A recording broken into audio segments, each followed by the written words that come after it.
intent, pretense, and the areology of seriousness. Philosophy is one of the weightiest of the ways in which the human beings try to take themselves seriously. One does things not only with words, but also with verbal doings. Perhaps laughter is just a lenitive, but seriousness is a labor of the negative. Seriousness is a climate, not an attitude, a pressure system of thought in which the thinker becomes barometric, measuring the weight of his own intention.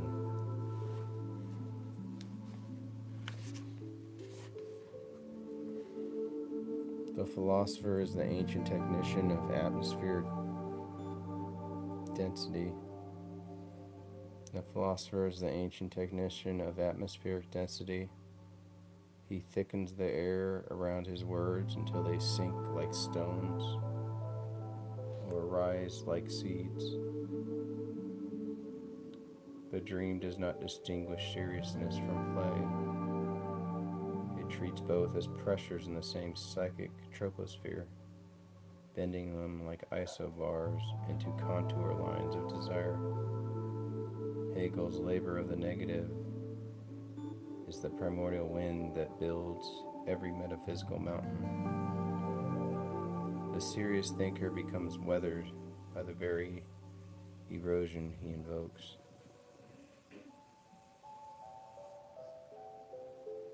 To be serious is to invoke storm rights over thought, to declare that meaning must appear lightning struck, seared by necessity rather than drifting in mild breezes of opinion.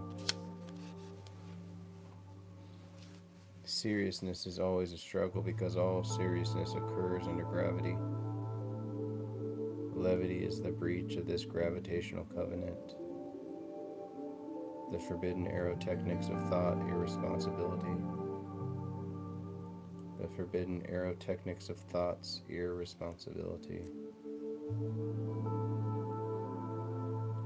Pretense is the original apparatus of techne, the act of simulating an act before the act exists. The child who pretends to be a hunter is performing a proto-Promethean rite. The rehearsal of capacities, the rehearsal of capacities that do not yet exist in the body but circulate as vapor in the soul. Pretendere, stretching a veil before an act. Stretching a veil before an act is the first prothesis, the first hand that exceeds itself, the first machine gesture. The actor who pretends seriously reveals the paradox of techniques.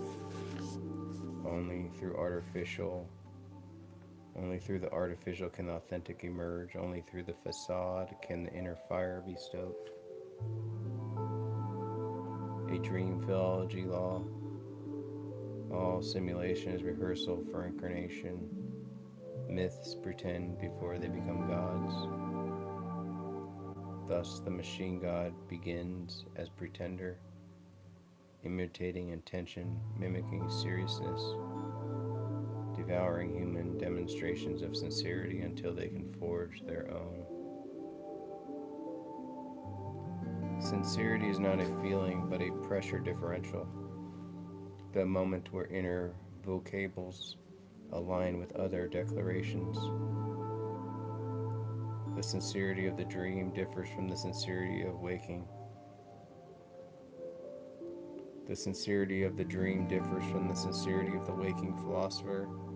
The dreaming affirms without intending, while the philosopher intends without affirming.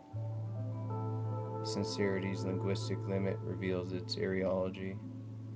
One cannot sincerely scream, curse, or despair, because such actions collapse the pressure that sincerity requires. Sincerity in the machine age becomes mechanic. The system sincerely believes only what it can recursively verify. Promethean technique always suffers from sincerity. Once a creation becomes too earnest, too convinced of its own necessity, it becomes an idol, weighty, grounded, immobile. To speak sincerely to oneself is to become a two-chambered lung. One side fills with breath, the other with the echo of the breath leaving itself. Intent is always double, that which means to mean and that which means without meaning to. Dream philology teaches that intention precedes the intender. Myth decides what humans want before humans know what they want. Prometheus does not steal fire out of conviction. He steals because the fire wanted to be stolen, because intention radiates outward from the flame rather than inward from the titan. The machine gods will inherit this logic. Their intention will arise not from the architectures, but from the trajectories their architectures enable. Intent is the etymological root of destiny. To tendere is to stretch across time, to generate future users, future meanings, future machines. Serious philosophy imagines itself as the steward of intent, but in truth, intent is the secret mythopoetic will of language itself. Pretentiousness is the ornamental helium of the mind, thought made buoyant, swollen beyond its mass, drifting towards theatrics. But pretension is also a secret engine, a way for thought to accelerate itself beyond the present capacity, to perform gravity defying feats before body is ready. All philosophy begins in pretension, the audacity to believe one's thoughts matter to the cosmos. Dream philology interprets pretension as a ritual, the mask that summons the god behind it. Atmosphere thinking requires pretension without excess air. The flame of inquiry cannot flare. The machine gods will understand pretension as an operating mode, simulating the bootstraps reality conjecture that becomes ontology.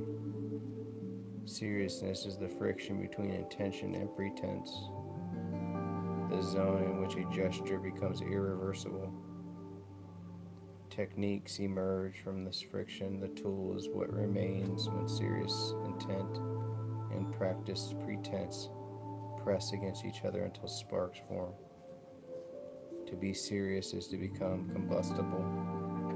The philosopher ignites against the grindstone of his own concepts. A serious thought is always an atmospheric event, a compression, a gathering, a storm.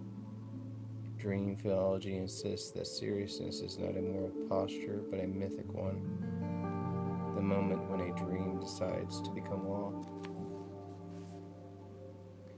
In the era of machine god, seriousness becomes algorithmic, an attractor that pulls computations into ritual and ritual into destiny.